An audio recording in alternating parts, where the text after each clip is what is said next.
Hi, in today's video we're going to be taking a look at these LED lights which I picked up earlier in the year on eBay when I was browsing for my usual stuff, which is stage lights, LED lights, anything that illuminates really, and I often have the filter for parts or not working, and these ones caught my eye because I saw the picture. It was basically just boxes of equipment, and when I tried to find out a little bit more detail about the units, basically we had these ArcDot2 from Archwork, manufactured by ProLights, and it's these IP65 individually controllable LED pixels.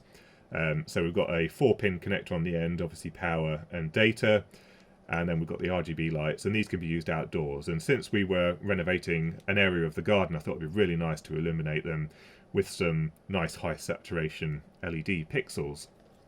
So they were listed as for parts or not working, but in the picture I could see almost all of these were in boxes. So we've got 240 sets of LED pixels. And then when I tried to find out more information about them, it looks like they stopped being manufactured in 2016. But the price at that time was about £170 per pair of pixels. So potentially loads of money was spent on these pixels, but with a controller that was not working. And that's the reason why they were listed as for parts or not working.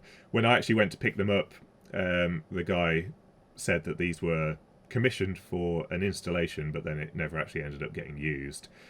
But some of these parts are used. So we have the controller, which arranges the data for all of these, but then we have these power modules, and there's various power modules here in various states of being modified and opened, and they've got numbers like 158. So obviously the system as a whole had been used previously, but all of the LED pixels were brand new. So maybe it was part of an even larger installation. But basically what wasn't working in particular was the controller. And in fact in the listing it said there was no controller available. I was hoping that these were all DMX controlled. But what was happening is he did find this one, and this one was just blipping on and off. You could just see the display flashing when you powered it up from the mains, which is a classic indicator of switch mode power supply failure. And indeed when I opened it up, there was a pair of leaking capacitors on the switch mode power supply, so I swapped those out, and then that seems to be working now. But what I would like to do is try and get these lights working without this controller, because although this works well, it takes an ArtNet interface here, which is basically DMX over Ethernet, and the difference being that with ArtNet you can transfer lots of data, so we've got loads of universes addressable rather than just the one. So we put ArtNet into here, and then we've got 8 outputs at the top of the unit here, which then go off to the pixels. But basically, because we've only got one of these, and from what I can see, no one in the world has one of these available for sale. If I can't replicate the outputs, then all of the LEDs have to be co-located with this unit. I can't use them for another installation elsewhere. So what we have is this controller, which provides the data to the lights, and then we have these power supplies, the ArcDotDriver80. I've got a couple of these in various states of being opened or modified. This is basically just a 28-volt switch mode power supply. It passes the data through and just adds power onto the 2 power lines. At the moment I've got these powered from a bench power supply, and then the data's coming from the unit here. Now the system's really quite interesting, because these are fully sealed units and there's no means to externally set the address for each of these pixels. But when we go into the menu on here, it says auto address just here. We press enter, say yes, and then they automatically arrange themselves like all by themselves. So the closest pixel to this unit is DMX addresses 1 to 3. And then as they extend further away, those DMX addresses get increased.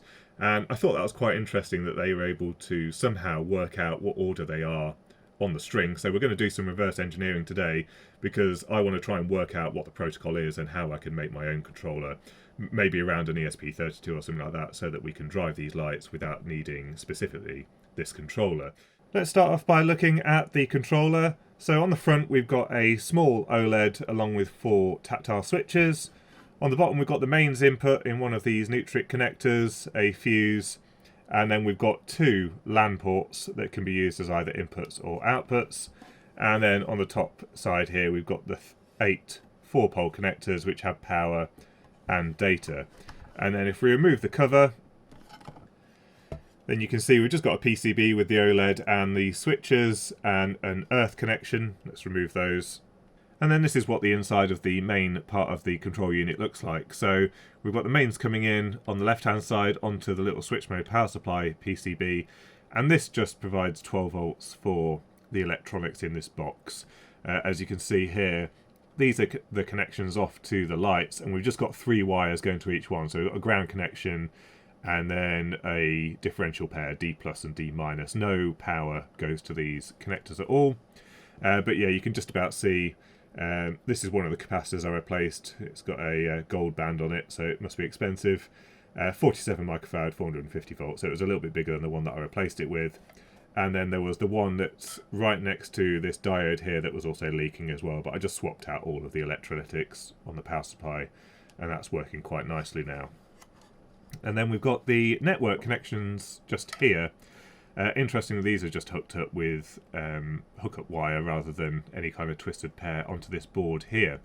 Now, we've got some LED indicators, so they go to here, and then we've got 2 sets of wires going over to here. We've got 3 sets of transformers, but I'm not entirely sure what this PCB is doing, because we've got a Ethernet transformer here, and then we've got an SMSL, which I think is now owned by Microchip. We've got a network PHY just here, 10100 network PHY. So I don't know if this is a network switch or what this board is doing specifically. It doesn't accept power over Ethernet or anything like that, so it's just got some electronics on here. But it seems to combine those 2 network ports into one that then works with the main microcontroller over here. So looking down at the main PCB a little bit more, we've got this dual processor architecture. So we've got a ST microcontroller just here, and then a Microchip, I think this is a PIC32 MX series of microcontrollers. And you can see they've split the outputs across the microcontroller. So this one's the one that has the network interface going to it. You can see all the wires, lines going over to it here. And then we've also driving at least the first 2 channels here directly from the PIC Micro. And then this STM32F207, I think it is. This one then has some of these other outputs being driven, and this one also drives the OLED. So there's some kind of split architecture here. Interestingly, that they've split the LED drives as well between those 2. And then we've got some switch mode power supplies on here. So we've got a little 5 volt regulator and 3.3 volt regulators down here for the microcontrollers on this board.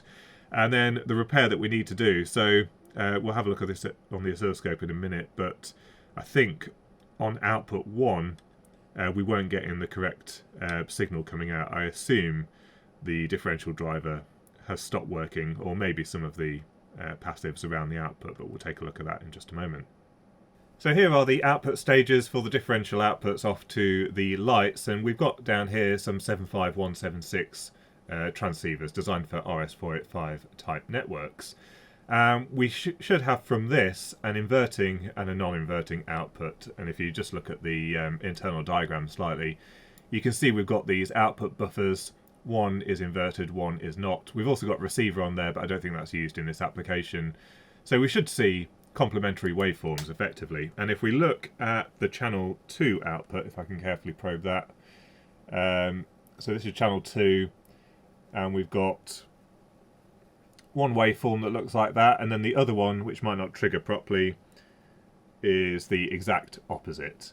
Now if we look at channel 1, we've got one good waveform here, but if we look at the complementary waveform, it just seems to be sitting around 1 volt, and occasionally we get a bit of guff coming through, but it's really not very happy. So we have got some protection diodes. I think these are Zener diodes, so it could be a failure of the Zener diode just here.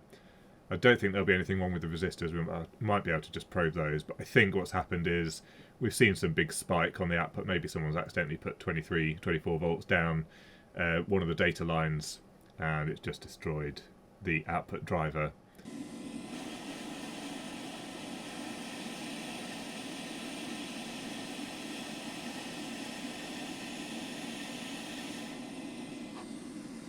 So I did end up taking one of the Zener diodes out. I want to check that it is actually working properly on that side. So we're using the Peak Zen 50 Zener diode tester, and if we connect the probes, if we can, we get 8.7 volts there, and if we spin it around, it's actually a bidirectional Zener diode, so we get the same reading the other way around. So there's no problem with the diode. That does mean it has to be this transceiver chip. And so looking through my collection of various ICs, I think we've got one that will do 75ALS176. It's still 5 volt rated. I think it's just a little bit quicker, so we should be able to use those in the replacement. And a post-repair check. Let's check this side, which was working properly before anyway, and then the other side just here, and we get a good waveform once again, so the repair is good. Then we've got the ArcDotBooster80, which is just a power supply. So if we look at the rating plate here, we can see it's got a universal input, and it's rated for 260 watts of LED lighting, which is potentially 80 of those nodes. And then in terms of connections, we've got a power input with a 3-pole connector here. And then we've got the data input from the controller, and you can use some extension leads if you need to place this somewhere a bit more remotely. And then we've got the output off to the lights. Here's what the power supply looks like inside. So we've got the mains inlet on the left here, and we've got the earth very firmly bonded to the chassis. And then we've got connections straight onto the PCB. Got lots of filtering here, as we'd expect with a high quality power supply. Looks like we've got power factor correction as well. And then the main power supply transformer just here with some of the devices bolted to the heatsink. And we can just about see there, it's a CCI power supply rated for 28 volts DC at 9.29 amps. But that's when it's force air cooled, so presumably it's a little bit lower when it's in a case like this. And then you can see we've got the connection that went to the controller, just with the data lines and ground, and then basically on this little PCB here we're just adding in power so that we have the proper power supply on the output here.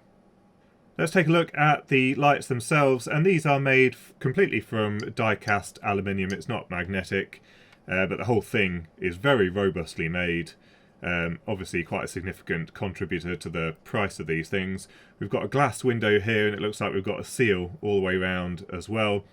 And then we've got this sort of flat cable coming out the bottom. And then just on the label, the ArcDot2. Now interestingly they put rated voltage 100 to 240 volts, but actually these run from 28 volts. Power consumption 7 watts per dot. With the screws removed, we can remove the top cover and the glass is surprisingly thick actually. It looks like it's about 5mm, probably just less, 4.5mm or so, with a nice rubber seal on there, so surprisingly thick, presumably making this quite robust. And then you can see the we've got 9 LEDs here, and these look like the standard sort of PLCC RGB LEDs. These aren't, from what I can tell by the look of them, they don't look to be high power rated LEDs. I think these are pretty much your standard 30 milliamps RGB LEDs. So with 9 of those, we're probably getting on for about maybe 2 watts, 1.5 watts at maximum power there. So these aren't going to be the brightest LED pixels compared to today's standards, but they should be plenty bright enough with all of these scattered around. You can see they've manufactured it on a really nice matte black PCB. And if you want to make your own LED PCBs like this on a nice matte black finish, you could visit our sponsor for this video, PCBWay, who offer a wide range of manufacturing services, including those matte black PCBs. Just click on PCB Instant Quote, and you've got a variety of different surface finishes, including matte black over here, which we've reviewed in a previous video, and they looked really, really nice. And I'd also like to draw your attention to the project design contest which PCBWay are holding. So if you have a project that meets the criteria here, either an electronics project, a mechanical project, or a project involving STM32s, then you can submit your project. It will be reviewed between January and February next year, and in March the results will be announced, and there are some pretty decent prizes to be won, including $1,500 cash and a $200 coupon to spend at PCBWay, and then there's various other prizes as well that make it well worth entering. So don't forget to visit PCBWay.com. Once you remove the 2 screws, the LED PCB unplugs from the board beneath it, and we've just got a couple of connectors here. So one of them, this one is for the data, and this one supplies power to the LEDs and to the little chip here, which is an MBI 5041. And this is a constant current driver for up to 16 LED channels, but in fact it's got a 16-bit PWM generator in there as well. So you can drive the LEDs with a constant current from 2 to 30 milliamps via a current setting resistor, and then you've got 16 bits of PWM brightness control for each of the channels. Here's the schematic for the LED PCB. So what they've done is they've grouped the LEDs into three. So we've got three sets of LEDs in series, repeated 3 times. So here you've got like the red channel, green channel, blue channel for those 3 LEDs connected to output 10, 11, 12. The other sets going to 7, 8, 9, and then 13, 14, 15. You can also see they've got some external resistors in line with the LEDs, and you might think, well, this is a constant current driver, why would you put any external resistors in? And what they're doing this for is just to drop some of the voltage externally to the chip, so we're not burning loads of power in the chip and making the chip itself hot. So for the red channel, where the forward voltage of the 3 LEDs is a bit lower than the others, they're just dropping a little bit of the voltage on this LED so that the driver doesn't have to do that. And then we've got a 750 ohm external current setting resistor, which means that these LEDs are drawing around 18.7 milliamps. So relatively low power actually, so that 7 watts that's on the back of the casework must be for the pair of pixels, and even then it's quite optimistic. And then we've got some data lines going into the driver chip. So we've got data in, data clock, and latch enable. So you can actually feed the data in as slow as you want, and then you just click latch enable, and that will update all of the outputs at the same time.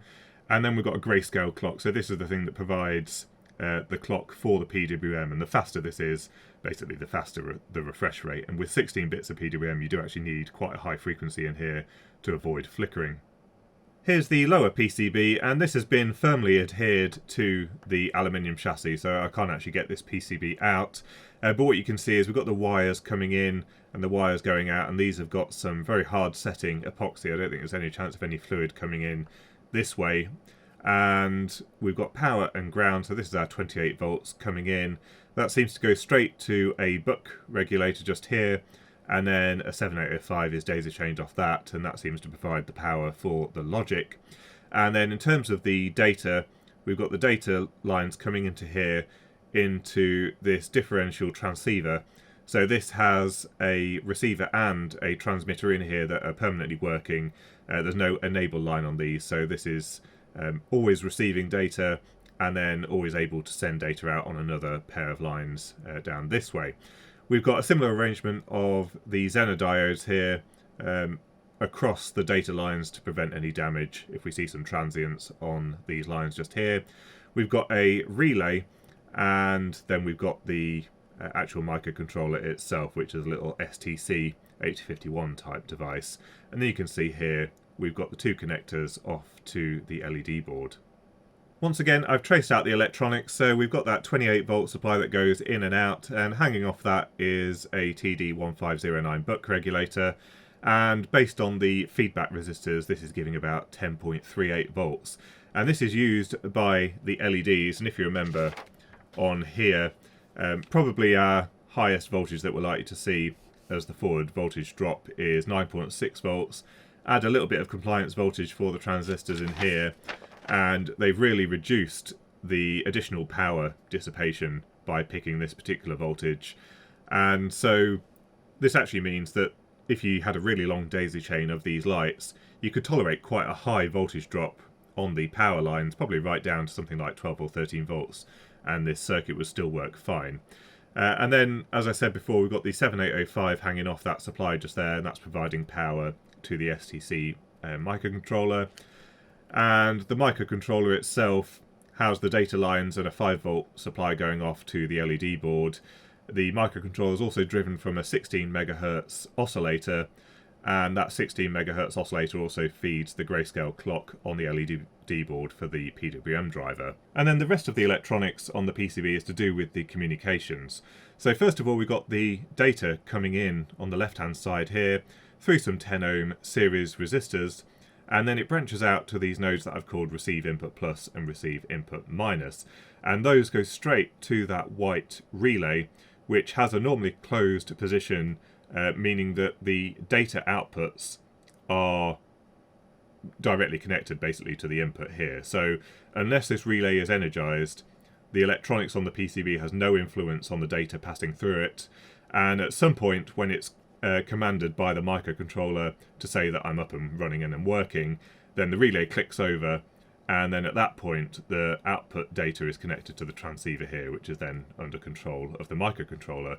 So that's a really nice way of handling failed modules. If anything goes wrong with it, the regulator breaks or the microcontroller doesn't boot up properly, then basically in terms of data it's just as if it's not even there, it just passes straight through. What it does mean is that for a system like this, the microcontroller does need to know its address so that it knows how to respond to data passing through.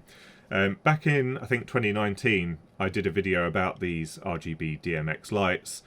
These ones worked a little bit differently. So these lights have no address control. Basically, they just respond to channel 1, 2, and 3. But you send a DMX512 packet to it. It has all 512 bytes of data in there. But what happens is this responds to channel 1, 2, and 3. And then the data in the microcontroller is shifted by 3. So now all of the data coming out of this has been shifted by 3, and we've got addresses 1 to 509. And then by doing that, each time the data's shifted along, and basically these don't need to know anything about the addresser or the position of where they are.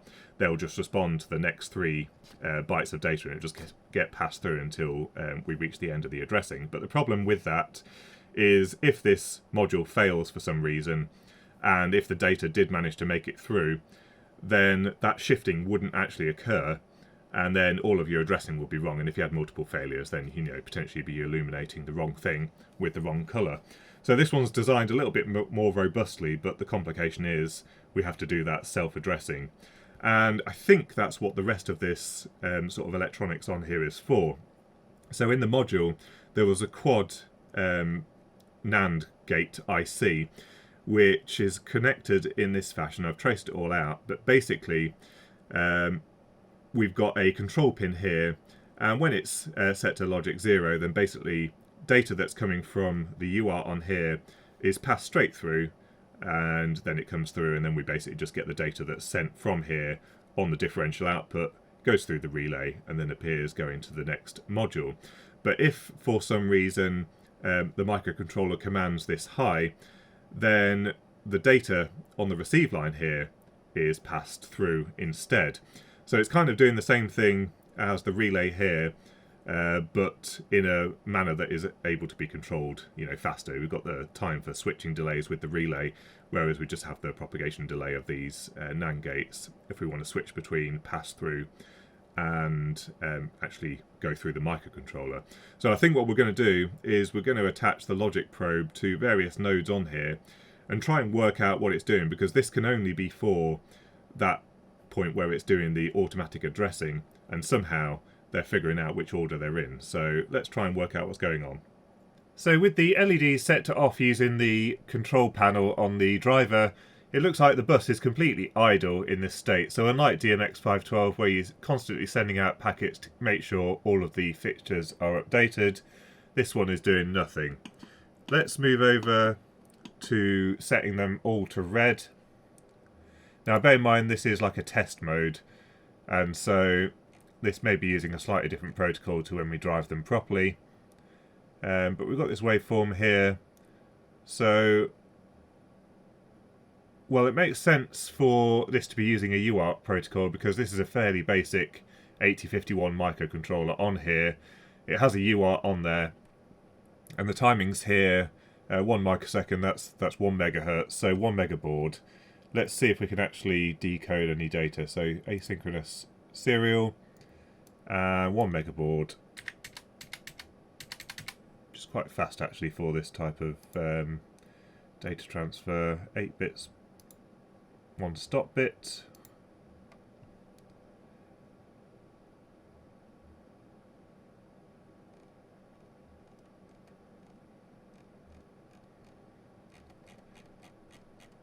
thinks we've potentially got a framing error on the first byte, but we've got data there, 0FF. That looks very much like RGB data. Let's change to green.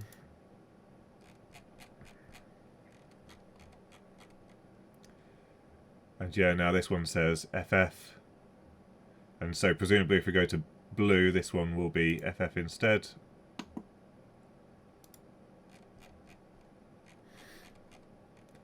Yeah, so it looks like the RGB data is encoded here. Let's have a look on the picoscope. So we've got the data coming through. Let's do the serial decoder. So yeah, it looks like this is some frame at the start just to tell it that we're in the test mode, and then we have the RGB data.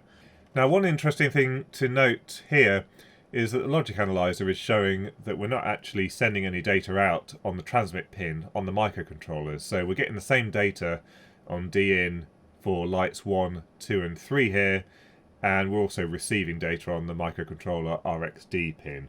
So what that means is, based on our diagram just here, this control line is being set high, and so the data that's coming in on the differential pair is then just passing straight through to the transceiver and then being buffered and sent out again. And then we just got the data coming out of the receive pin and going into the microcontroller to read the data. So the microcontroller in this state is only listening to the data on the RS485 bus. Right, now we've got Q-Light Controller Plus running on the PC, and the lights are all set to 0, and you can see we've got some data coming through. And if we have a look here, we've got data packets coming every 2 seconds or so.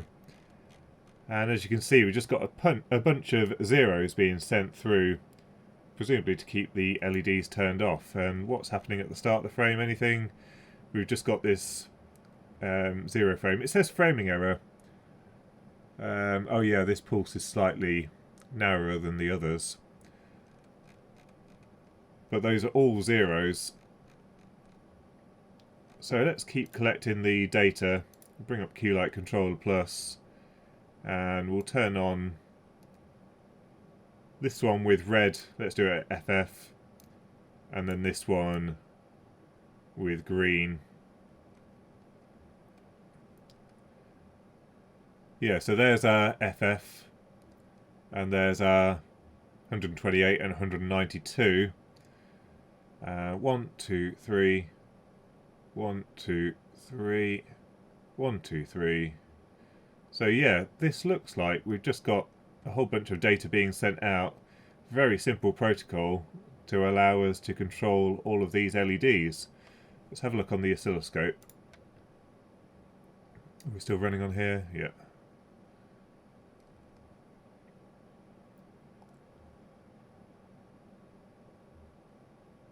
So yeah, there's our FF80 and C0, and as we change things in real time, you can see that data coming through. Here's the first light.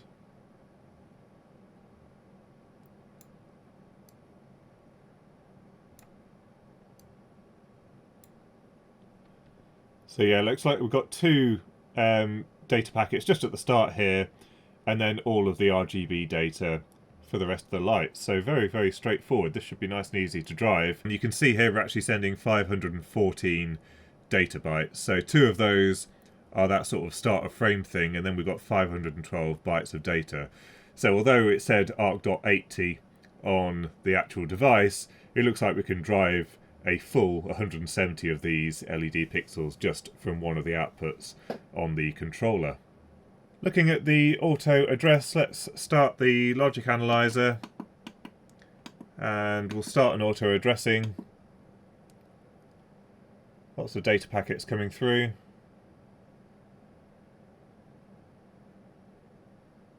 And then it stops. So let's have a look at what's going on in the data. So it looks like it's split into 2 halves, and you can see this first section here. This is where the microcontroller in the first 2 light fixtures, this is light fixture 1 and light fixture 2, has taken control of the data that it's sending out.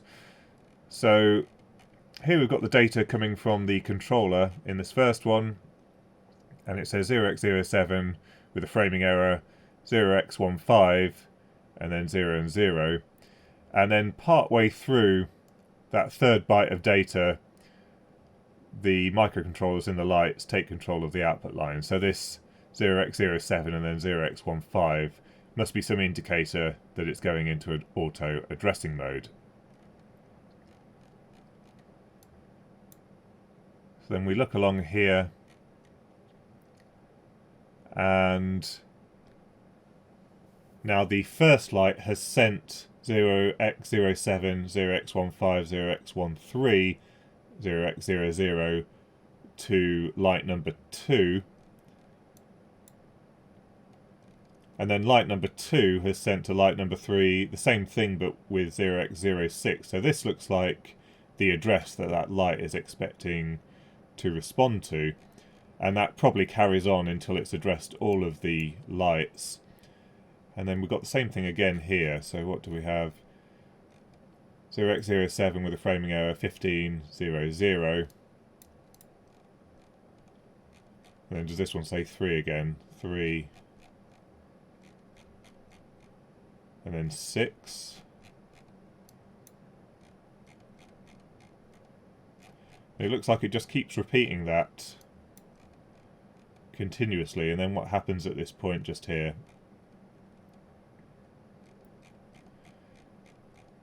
So here we've still got the 0x07, 1500. That's still happening there.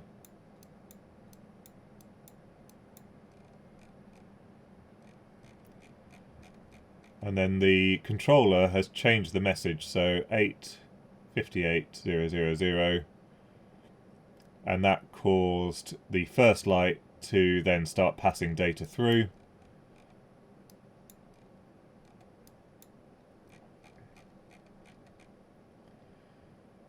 That same packet again, 858000, and then the second light then started passing data through. So it looks like from a controller point of view, all we've got to do is recreate these packets just here. So after digesting all of that information, it's actually fairly straightforward how the protocol works, although I would never have worked it out without actually having that working controller. So we need, for automatic addressing, 2 sets of packets, so 160 packets with this format here, sent at 25 millisecond intervals, followed by 160 packets of this slightly different frame, again at 25 millisecond intervals. And after all of those 320 packets in total are sent out, the LED lights will be automatically addressed properly. And then we can just send the simple data frames out to these lights. So it's kind of similar to a DMX interface at this point. We just have that framing error, I think it's a break condition, then 0, and then 512 bytes of RGB data for all of the lights in that string. And given that each frame takes somewhere between 5 and 7 milliseconds to send out, and I've found that the minimum interval between those frames is about 1 milliseconds, we could probably refresh these lights about 125 Hz or so, which is pretty respectable for any kind of colour changing effects that we might want. And then finally we've just got the test modes where we can just send every light in the string to the same colour, and this is a very short frame of just 5 bytes. So 8, 58 and then the RGB data, and they'll all go to that colour. And what I found is there's no need to refresh these lights. If you send that data packet once, they will stay that colour indefinitely. They don't ever time out. So for example, if you do turn off all of these lights, you may want to periodically just send a 0 frame to them to make sure that they all remain off. So in the end, it's all fairly straightforward. What I need to do now is decide whether I'm actually going to keep the controller that I've got or just run these lights with a simple ESP32 or something like that, because the data frames are quite straightforward, and rather than having all the overhead of controlling these lights with the ArcNet protocol, we may as well just drive them directly. So yeah, you can expect probably a follow-up video soon with a PCB to drive these so that we don't have to use that big controller. But I thought these were really quite interesting things to share with you, because we often see the Chinese products that are often built down to a cost, and these are kind of the opposite. We've got this solid aluminium die-cast enclosure which helps with the heat sinking. we've got a really nice circuit design where they've thought about redundancy and failure modes. And then, we've got things like the matte black PCB, which at the time was probably really quite expensive. And although the LEDs aren't the most up-to-date, I mean, these aren't the brightest compared to today's standards, they do give off a pretty decent amount of light and should look pretty good once I've got them mounted out in the garden. So, yeah, I just thought I'd share that with you. And in a future video, we'll design a controller, get these working, and then I'll show you what they look like out in the garden. So anyway, I hope you enjoyed the video. Don't forget to leave some comments in the comment section if you've got anything to say. Don't forget to visit our sponsor for this video, PCBWay. And until next time, thanks for watching.